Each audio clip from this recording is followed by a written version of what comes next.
Salve Maria, Ave Império, saudações patriotas. Eu me chamo Érica Viana e hoje são 25 de julho de 2022. Estou gravando esse vídeo na cidade de Campos dos Goytacazes, que fica no estado do Rio de Janeiro. Primeiro, quero falar um pouquinho sobre mim. Eu sou mulher, católica, apostólica romana, tenho 36 anos, apesar de não me sentir com essa idade. Sou formada em comunicação social com habilitação em relações públicas, mas atuo como servidora pública municipal no cargo de auxiliar de turma numa creche aqui do município. Eu não tenho irmãos, meus pais são falecidos, moro com minha tia, tenho muitos tios, muitos primos. Sempre fui uma pessoa zelosa com o meu nome, com o meu sobrenome, com a minha reputação, com o meu CPF, porque já fui funcionária do Bradesco, inclusive, então aprendi a ter muito cuidado comigo mesma, com as minhas contas. Sempre fui preocupada de não ter nenhuma mancha no meu currículo. Sempre fui muito bem recomendada pelos meus ex-chefes, ex-superiores. E de repente eu tive a minha vida virada de cabeça para baixo. Mas antes de chegar nesse ponto, quero conversar um pouquinho sobre como que eu cheguei na direita, comecei a me enxergar como conservadora. Em primeiro lugar, eu sou conservadora não porque estudei os princípios do conservadorismo, li este ou aquele filósofo, mas porque sou católica. E tudo começou a partir disso, da minha vida na igreja. Desde 2013 passei a ser liderança juvenil na Diocese de Campos, primeiro como jovem referencial da Jornada Mundial da Juventude. Tragam sua família, seus amigos, avisem a todo mundo, venham! Seja você um discípulo e missionário de Cristo, vem! E depois, como coordenadora diocesana do setor diocesano da juventude, junto a outras lideranças juvenis, e fiquei neste cargo na diocese até 2020 praticamente. Sempre amei essa missão minha junto aos jovens, me sentia muito realizada. Eu caminho na igreja desde 2003, na verdade. Fui amadurecendo a fé, fui conhecendo mais a doutrina e comecei a perceber a interferência política em assuntos que são muito importantes para nós, como a causa pró-vida.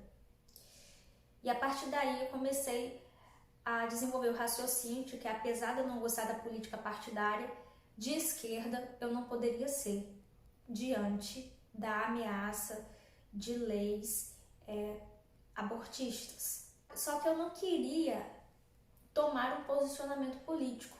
Isso foi por volta de 2012, 2013, eu não queria, eu não gostava muito desse tipo de política partidária. Num determinado momento, comecei a perceber que o que tínhamos em mãos aqui na terra, no plano terreno, para combater a esquerda e essas ideologias nefastas que tentam impor na nossa sociedade judaico-cristã, era se posicionar à direita. Tudo isso, todo esse pensamento eu fui desenvolvendo a partir de conversas com padres, dúvidas que eu ia tirando, e uma coisa ficou clara para mim.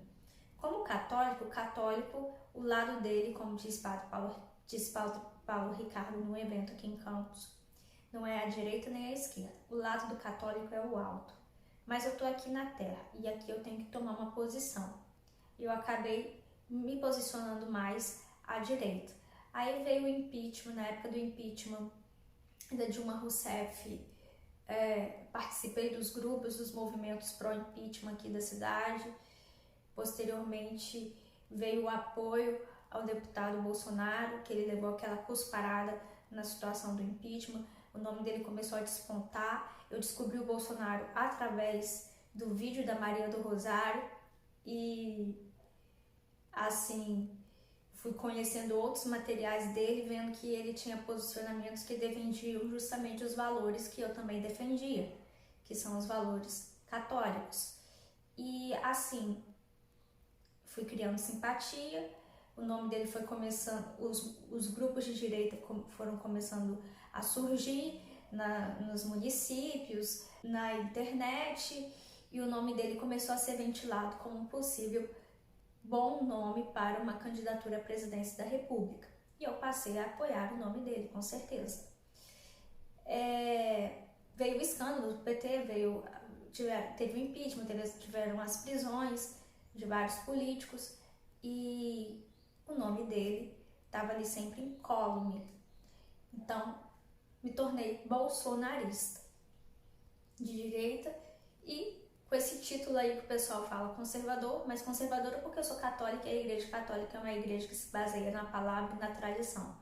Na verdade, a palavra tradição sempre esteve muito mais forte para mim na minha caminhada da igreja do que a palavra conservadora.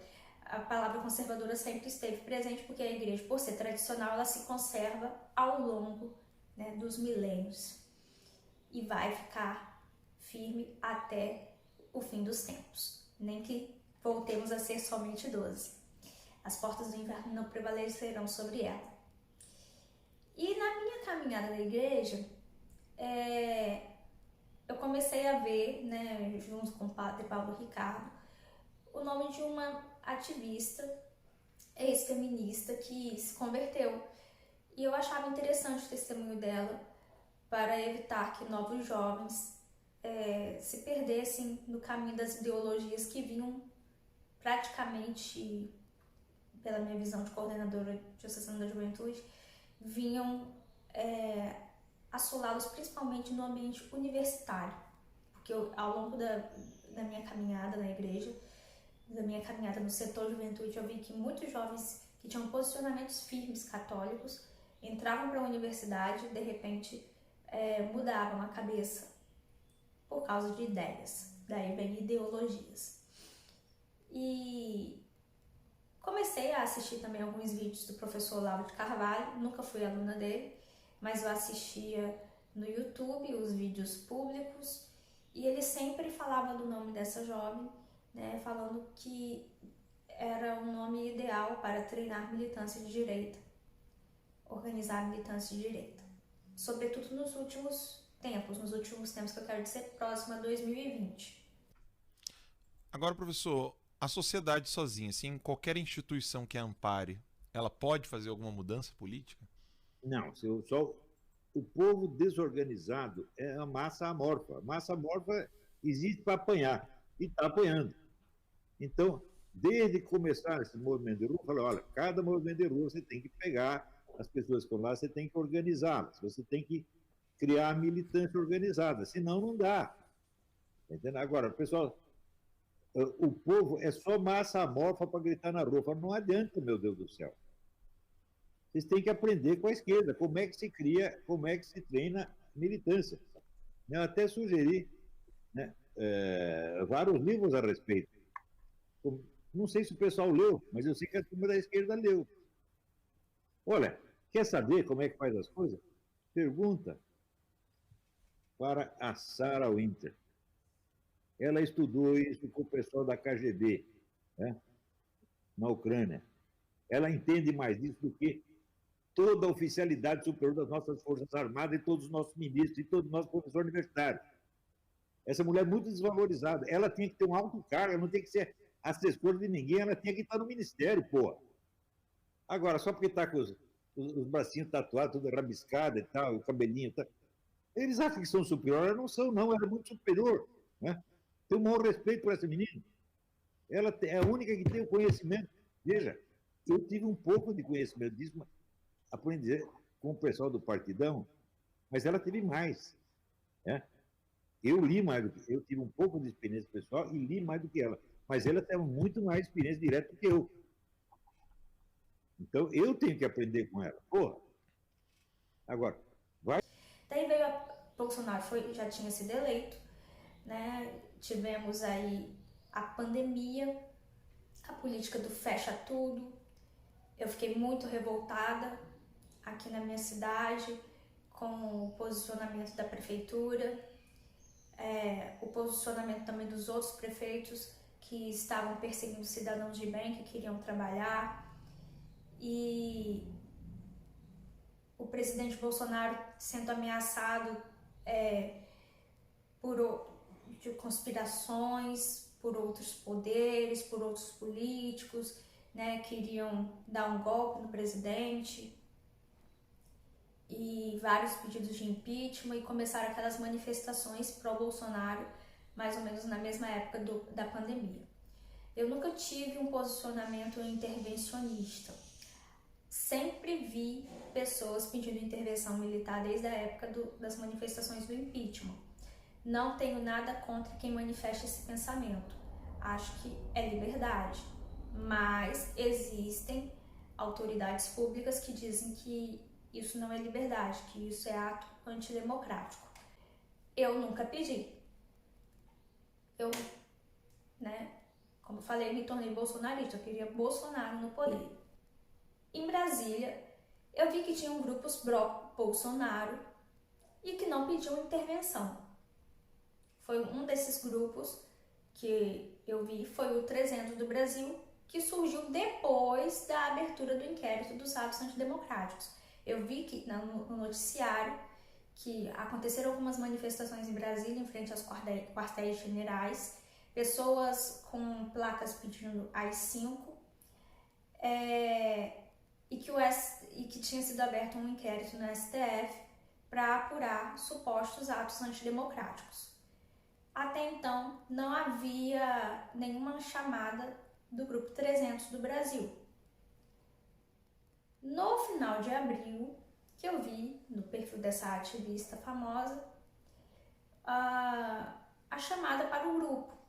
E eu tinha conhecido essa ativista pessoalmente num testemunho de vida que ela veio dar aqui em Campos. Então eu a conheci pessoalmente na igreja e através de pessoas da igreja.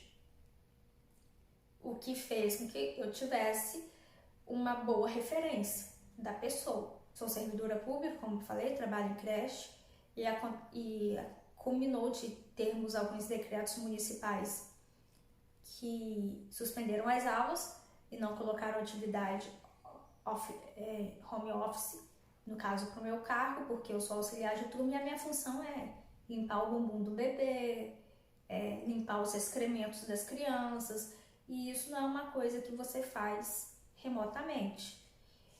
E, de acordo com os decretos, as aulas estavam suspensas, não falava nos decretos que eu tinha a obrigação de ficar em casa por conta da minha função.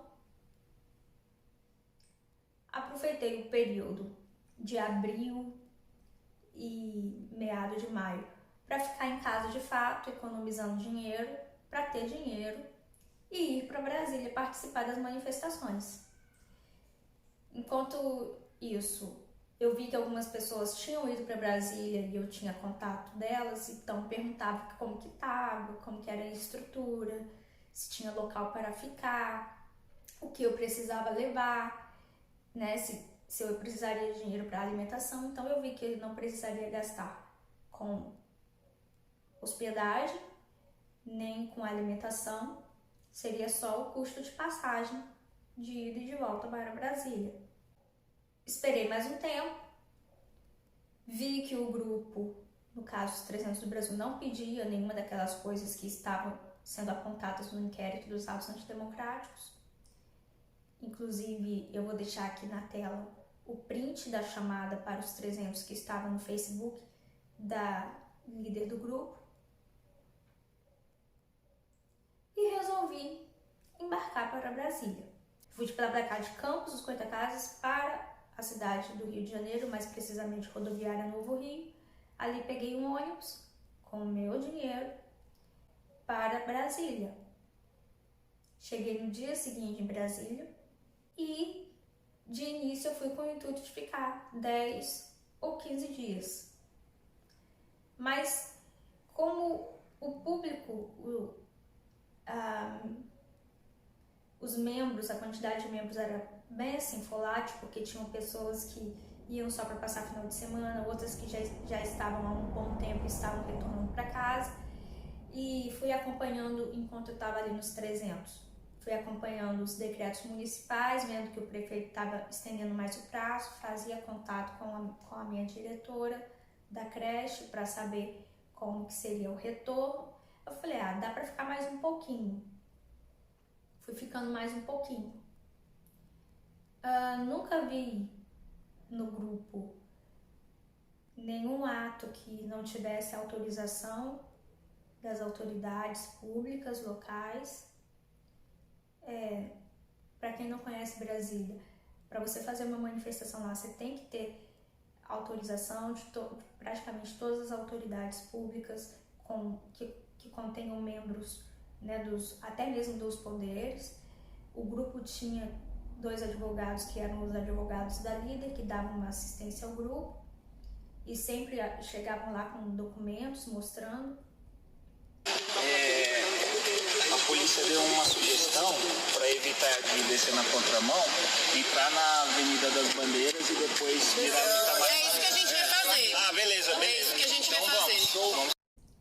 E num determinado ponto começou aquelas série de perseguições aos bolsonaristas por causa do inquérito das fake news e também agora por causa do inquérito dos atos antidemocráticos. E aconteceram buscas e apreensões inclusive na casa da líder do grupo, e a coisa foi esquentando. Só que eu nunca pensei que eu seria presa. Eu pensava até que corria o risco e havia o rumor de que a líder do grupo poderia ser presa, mas eu não pensava que eu poderia ser presa, porque eu não era líder. Eu não tenho muitos seguidores, não sou famosa. Tiveram as ações do GDF, né, do governo do Distrito Federal, a remoção dos acampamentos. DF Legal. O senhor está cumprindo ordem do DF Legal, é isso? Apoio ao DF Legal. Apoio ao DF Legal. O senhor vai dormir bem hoje? Tá sentindo que cumpriu a missão de ser polícia? Tá feliz? Tá com a sensação de missão cumprida, capitão? Um dos episódios, acho, mais marcantes e que eu acho importante falar aqui, porque hoje, como eu falei, é dia 25 de julho de 2022, mas até hoje eu sou questionada na minha cidade, até por colega de trabalho, sobre essa situação. Teve um dos atos do 300 que foi um ato performático, praticamente uma encenação, em que estávamos trajados de preto, com tochas de luau, né, tochas nas mãos, e máscara, alguns com máscara do personagem do Pânico e outros com máscara do Jason, do filme Sexta-feira 13. E ficamos marchando na frente do STF. Muitas pessoas aqui na cidade têm me questionado se eu sou racista, porque eu participei desse ato e porque a televisão disse que foi um ato de supremacistas brancos, imitando o Ku Klux Klan. Mas não foi. O que foi explicado para nós nos 300 é que era baseado numa passagem bíblica do livro de Juízes, totalmente performático, apenas como protesto à censura, e por isso que a gente estava de preto, com um kit luto. Esse ato foi acompanhado pela polícia, foi acompanhado pelo Corpo de Bombeiros, foi autorizado pelas autoridades públicas. Então, se tivesse alguma coisa de errada, não estaria tão bem acompanhado e assistido, né? Não foi um ato de supremacistas brancos, eu não sou racista, quero deixar isso claro aqui. Tinham negros ali. E até hoje eu sou muito questionada por conta dessa manifestação. Então, isso foi um pouquinho antes do desmonte dos acampamentos. O desmonte dos acampamentos, houveram várias investidas do GDF, mas como havia autorização judicial para os acampamentos estarem nos devidos locais, isso era o que os advogados mostravam através de documentos quando a polícia chegava para desmontar.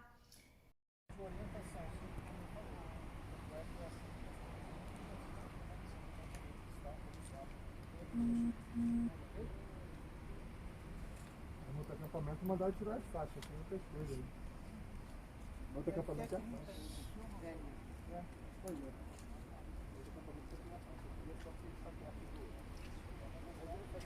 Aqui a gente fica a 2 metros de distância.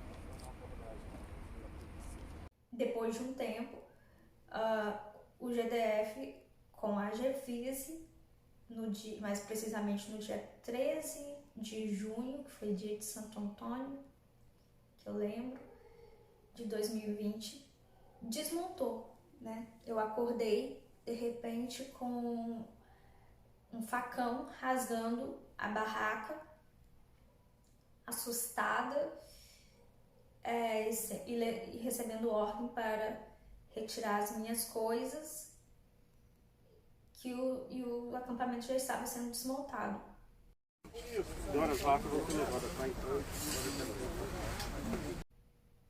Foi um grande susto e estávamos cercados pela polícia, como se fôssemos criminosos. E assim, nesse dia, houve uma manifestação na parte da tarde, por conta da retirada dos acampamentos.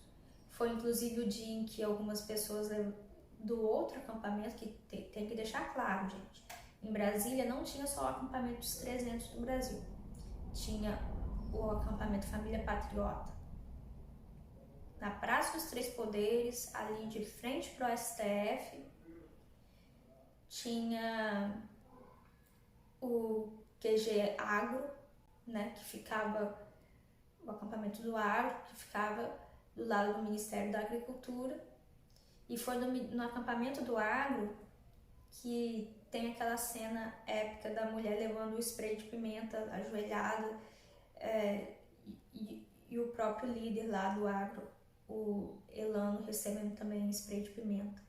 Na parte da tarde, o pessoal do Família Patriota e dos 300 fizeram uma manifestação em conjunto, o pessoal do Agro não participou, em protesto pela retirada dos acampamentos. Foi um dia muito cansativo. O 300 tinha uma casa de apoio que tinha um local para dormir, tinha um local para tomar banho, para cozinhar, né? Tinha cozinha, e que servia ali, né, de apoio para o acampamento. Nesse dia a gente foi fatigado, né? Morrendo de sono, de fome, para a casa dos 300, que era uma casa que tinha sido alugada de acordo com as lideranças, com o dinheiro arrecadado na vaquinha que tinha sido feita para angariar fundos para o grupo. Essa vaquinha depois até foi suspensa por decisão judicial. Na época foi veiculado isso na imprensa. E assim, foi um dia muito cansativo. Só que, de noite, alguma pessoa, que eu não sei qual foi o grupo, soltou o foco sobre o STF. Isso também pesou. Tem gente que acha que quem soltou os rojões em direção ao STF foi o grupo dos 300, fui eu, e não foi. Essa daqui vai pro seu Ibanez Rocha, tá bom? Pela covardia que o senhor fez hoje com os acampamentos, tá, seu Ibanez? Isso aqui é pro senhor. Isso aqui não são fogos de Copacabana. Isso aqui não são fogos de comemoração. São fogos de revolta. E os responsáveis, inclusive, já estiveram na polícia, assinaram, acho que algum termo, e foram liberados. E a polícia ali, a Praça dos Três Poderes, na filmagem que mostra as pessoas soltando o rojão, dá pra ver que no fundo tem carro de polícia ali, fazendo policiamento da Praça dos Três Poderes. Não impediu. Esses agentes não impediram que fossem soltados os rojões. Isso também foi muito atribuído aos 300 e tem pessoas que pensam que eu fui presa por causa disso. Bom, na verdade eu não sei por que eu fui presa, mas eu já vou chegar na prisão. Isso foi no dia 13 de junho. Aí no dia 14 de junho, eu passei o dia na casa de uma amiga dos 300, que fez um churrasco na casa dela, a gente assistiu algumas palestras. À noite soubemos que uma pessoa que tinha feito o tal vídeo tinha sido levado pela polícia. Prestamos solidariedade através de vídeo a essa pessoa. E no dia seguinte, que foi na segunda-feira, dia 15, a líder do grupo foi presa. Só que a imprensa noticiou o seguinte, que fulana de tal e mais 5 integrantes apontados como lideranças do Grupo 300 do Brasil tinham sido presos. E em princípio, eu fiquei na dúvida se era uma fake news ou uma informação privilegiada. Como nós fomos para frente da Polícia Federal, ficamos na frente da Polícia Federal fazendo vigília pela pessoa que tinha sido presa e nada nos aconteceu, eu pensei que foi apenas fake news, né? Porque só aquela pessoa tinha sido presa. No dia seguinte, dia 16 de junho de 2020, novamente fui para a frente da Polícia Federal. Lembro que estava muito frio nessa época em Brasília. E fui no final da tarde. Cheguei de carro, saí um pouquinho, gravei alguns stories. Pessoal, já estou aqui em frente à sede da Polícia Federal e estou fazendo esse vídeo para convocar vocês a virem para cá. Vamos dar força para nossa companheira, para nossa amiga, para nossa líder dos 300 do Brasil, a Sarah Winter, que está injustamente nesse lugar. E daqui sairá em nome do Senhor Jesus e pela intercessão de Nossa Senhora. Venham para cá, venham para frente da Superintendência da Polícia Federal. Voltei para dentro do carro porque eu estava com muito frio. E de repente eu olhei para trás, vi um dos membros do grupo falando com o homem que estava com o celular gravando. Pensei que ele estava dando entrevista e tinha sido dado ordem para que a gente não falasse com a imprensa. Eu falei, comecei a reclamar, falei, para de dar entrevista. Aí nisso, o homem que estava com o celular na mão gravando veio para a porta do carro, estava no banco de trás, começou a socar o vidro, ordenando que eu abrisse. Eu fiquei atônita, obedeci, abri. Ele mandou eu sair do carro, Aí eu saí, eu vi que tinha os distintivos, eram 1, 2, cerca, que eu me lembro, assim, uns 4, 5 homens. Eles pediram meu documento, eu entreguei meu documento. Aí um deles olhou para mim e falou, você vai nos acompanhar. Não me explicou o que estava acontecendo. Eu não sabia o que estava acontecendo. Eu só vi o distintivo da Polícia Federal. Mandou eu pegar minha mochila e fomos a pé Ninguém me falou o que estava acontecendo.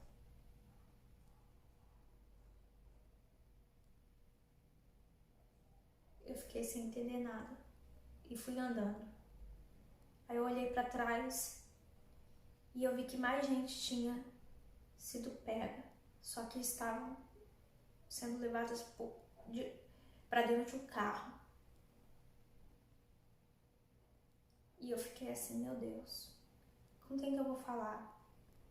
Eu não sei o telefone de ninguém de cabeça. Olha só, compartilha aí, pô. Olha aqui, olha aqui, olha aqui. Tô levando aqui, ó. Compartilha a live, caralho, agora. Entendeu? Tô levando o pessoal aqui, a gente não sabe o que tá acontecendo. Entendeu? A Polícia Federal. A Polícia Federal tá levando aqui. Entendeu? A gente não sabe o que tá acontecendo. Acabaram de levar o pessoal do 300 agora. Ó. Pediram meu documento, tá aqui, mas não me identificaram, não olharam, tá? A gente não sabe quem são eles, tá? Levaram as meninas. Levando as pessoas aqui. Ó. Levando as pessoas. A gente não sabe o que tá acontecendo. Tô levando muito show. Olha só, compartilha aí, pô. Olha aqui, olha aqui, olha aqui. Tô levando aqui, ó. Compartilha a live, caralho, agora. Entendeu? Tô levando o pessoal aqui, a gente não sabe o que tá acontecendo. Levaram o pessoal lá pra dentro da PF agora. Entendeu? Chegou e levou o pessoal, levou as meninas, levou o Mito Show. E acabou de levar ao vivo o pessoal aqui que é do 300. E não explicaram nada, só apertou o pessoal dentro do carro e entrou. A Polícia Federal acabou de agir aqui, a gente está na porta da superintendência, acabaram de levar outros integrantes do 300 do Brasil, tá? Tá acontecendo neste momento. Vocês viram ao vivo. Mais prisões, vocês estão vendo em primeira mão ao vivo. Olha o que tá acontecendo, cara. Pegou o pessoal sem mais nem menos, não falou, não apresentou nada. Pegou o pessoal e levou lá pra dentro.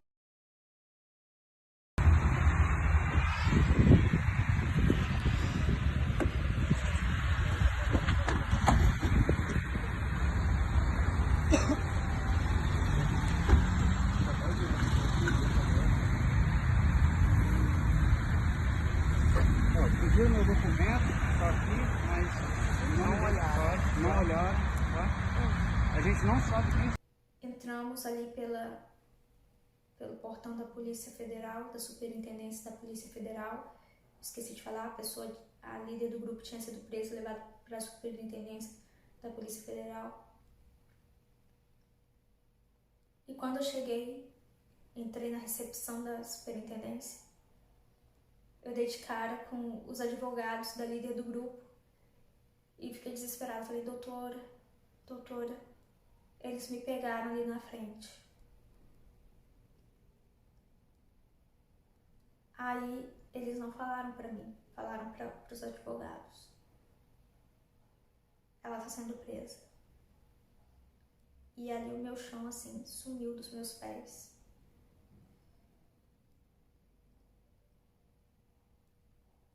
Eu comecei a chorar, fiquei em pânico.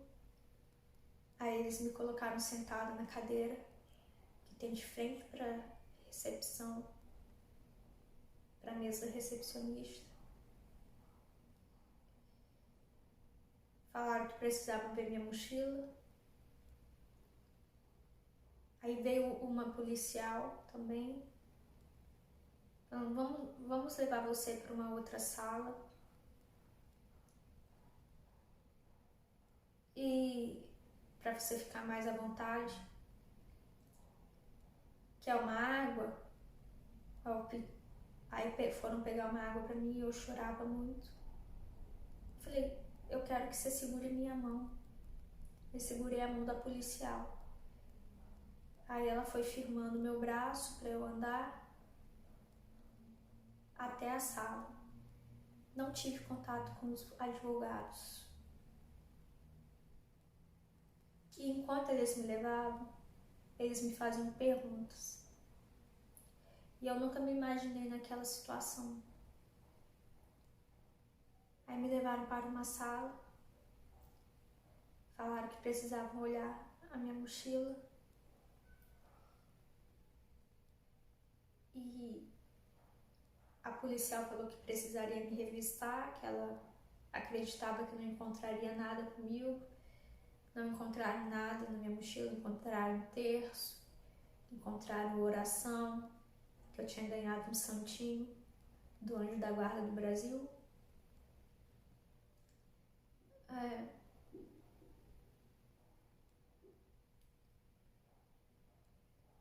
Meus documentos.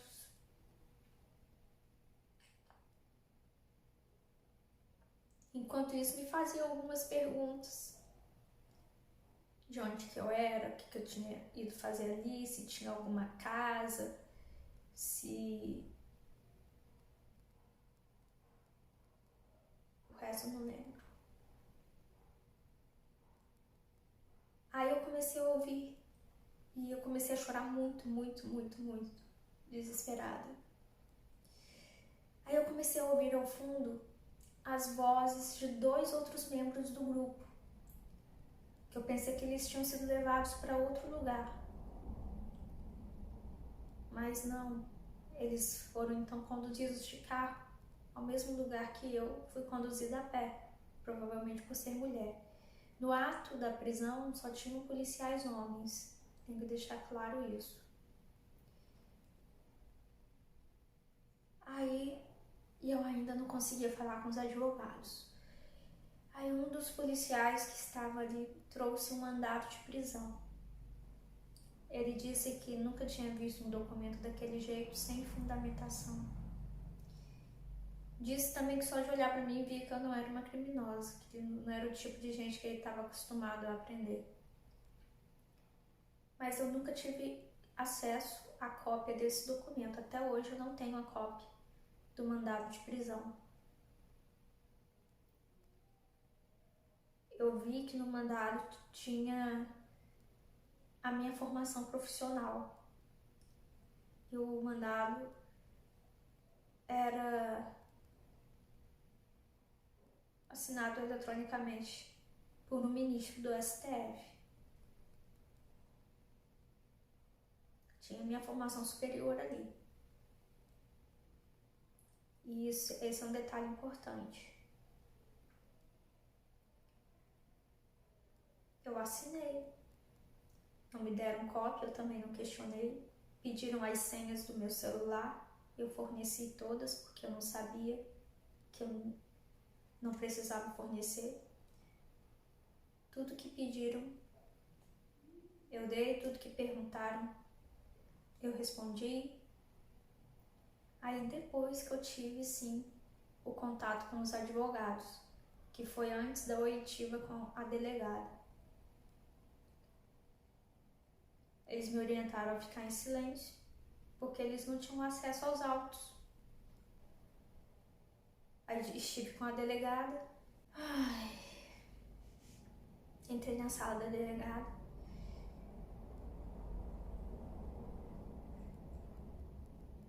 E ela falou que eu tinha o direito de ficar em silêncio. Eu optei então por ficar em silêncio.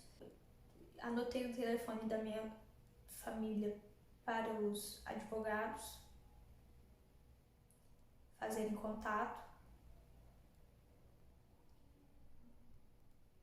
Anotei meu e-mail e minha senha para poder falarem no meu Facebook, mas posteriormente eu vi que ninguém mexeu no meu Facebook para pedir ajuda. E a delegada falou assim: que bom que pelo menos agora você vai, a outra pessoa que tinha sido presa, vai ter uma companhia, não vai ficar sozinha na cela. É bom que ela vai ter uma amiguinha. Eu acho que isso foi um deboche, sabe? Fui conduzida até a cela, só que a outra presa estava em outra sala. Depois de poucos minutos, aí quando eu fui entrando, gente, na cela, a cela era assim, 3 paredes e a 4ª parede, que é a frente, era toda gradeada. Não era uma portinha com grade, com um portão de grade, não. Era tudo grade. Eu fui entrando na cela, eu vi aquelas camas de cimento, várias coisas escritas na parede. Aí, quando eu viro de costas, no muro, na parte de cima superior da parede, em cima da grade, aqui tá a grade, mas tem aqui, entre o teto e a grade, uma parte da parede de muro. Tava escrito assim, com pasta de dente: bem-vindo ao inferno. Aí foi assustador. Poucos minutos depois que eu fiquei dentro da cela, veio o carcereiro e a policial para me conduzir até provavelmente ao IML, que eu não tinha noção de onde que eu estava indo, mas é um lugar onde eu ia fazer exame. Fui sentada no camburão, na parte de dentro do carro. Chegando lá, reencontrei outros 2 membros do grupo que também tinham sido presos.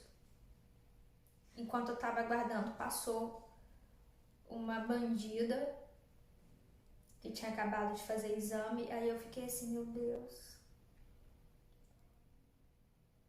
esse tipo de gente, eu tô sendo tratada como esse tipo de gente. E demorou um pouco para ser atendida. Eu tive vontade de ir no banheiro. Aí, para eu ir no banheiro, a policial teve que ir comigo e eu tive que deixar a porta aberta. Foi muito constrangedor. Aí, um pouco depois, voltei para o local onde eu estava esperando para ser atendida. Aí fui chamada e eu fui atendida por um médico homem. E tive que me despir e ele teve que tirar fotos das partes do meu corpo. E isso foi muito constrangedor. Depois, eu fui conduzida novamente para a Polícia Federal. Cheguei na Polícia Federal.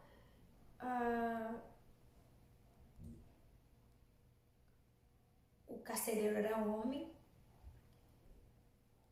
Aí a outra presa já estava na cela e dividi a cela com ela.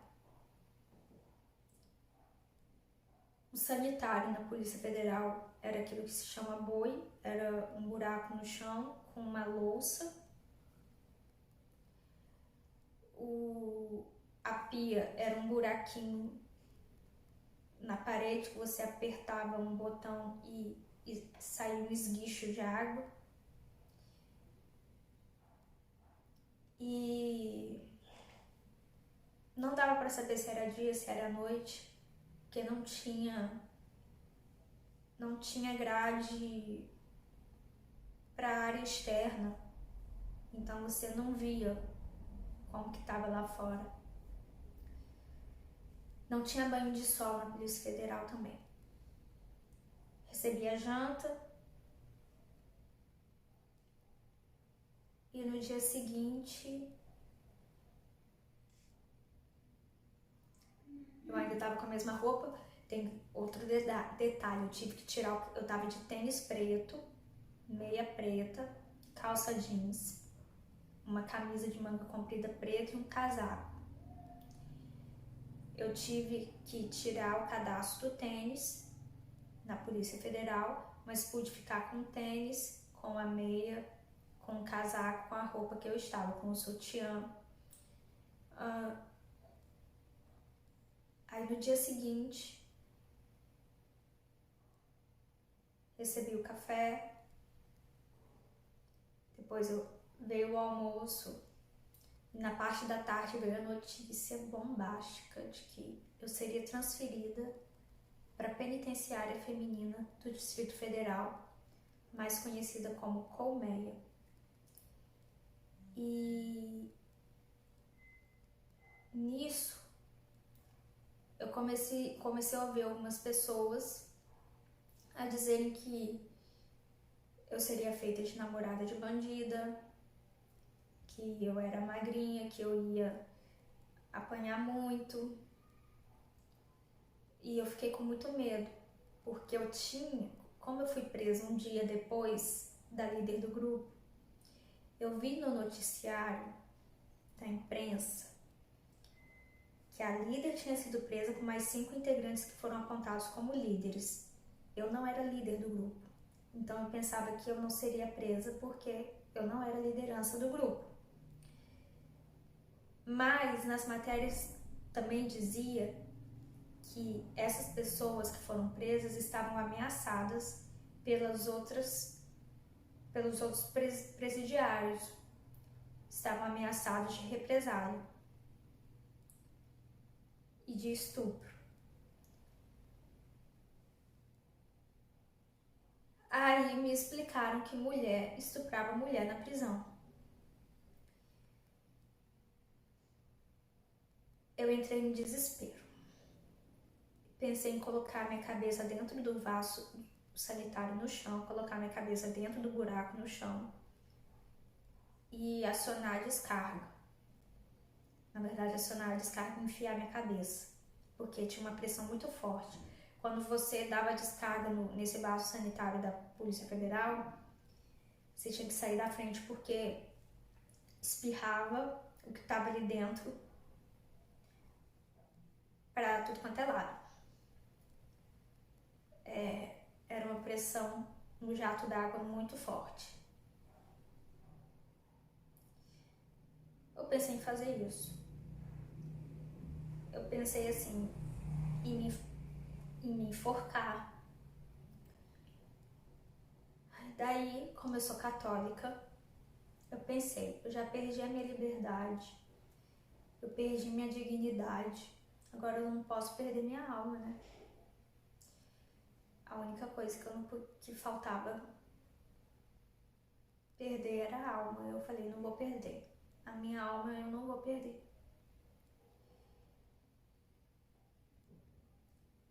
É importante falar também, na Polícia Federal eram 2 celas. Uma de frente para a outra com um muro que separava, que aí não deixava a gente ter a visão da outra cela. Na outra cela estavam uns rapazes que foram presos. E tinha mais um prisioneiro que estava preso ali por conta de falsificação de dinheiro. E na noite anterior, acho que no dia também, ele tinha vomitado na cela e o cheiro do vômito vinha para a cela onde eu estava e não tinha para onde ir. Eu tive que ficar com aquele cheiro horroroso lá, naquele fedor de vômito, mesmo não sendo na minha cela.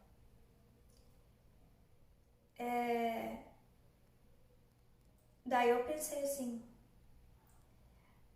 aí algumas pessoas sugeriram, passa mal para você ir para ambulância ao invés de ir para penitenciária.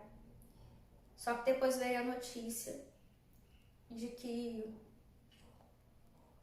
nós ficaríamos numa cela de isolamento por causa da pandemia, porque as presas que estavam vindo da rua, as presas novas, estavam ficando nessa cela durante 14 dias. Foi horrível. Recebi algumas doações lá na Polícia Federal de escova de dente, produtos assim para higiene, mais coberta para eu ficar ali, mas na hora de levar isso pro presídio não pôde entrar, só pôde entrar uma manta. Mas eu já vou explicar como que foi a condução pro presídio. Aí eu fui conduzida junto com a outra presa na parte de trás do camburão para a penitenciária feminina do Distrito Federal. Aí os advogados me entregaram uma carta que alguns membros do grupo dos 300 tinham feito. E nessa carta uma pessoa dizia que não conseguiu fazer contato com a minha família. Aí eu pensei, meu Deus, eu não tenho ninguém por mim, eu me senti mais abandonada ainda à minha própria sorte. Se acontecer alguma coisa comigo, a minha família não vai saber.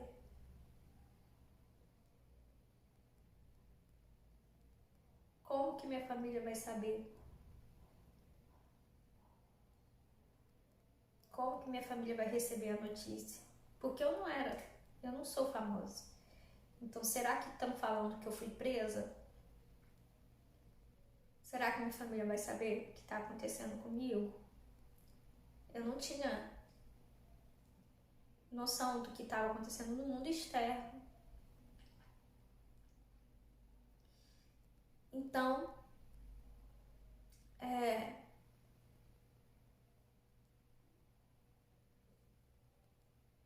vou tomar uma água.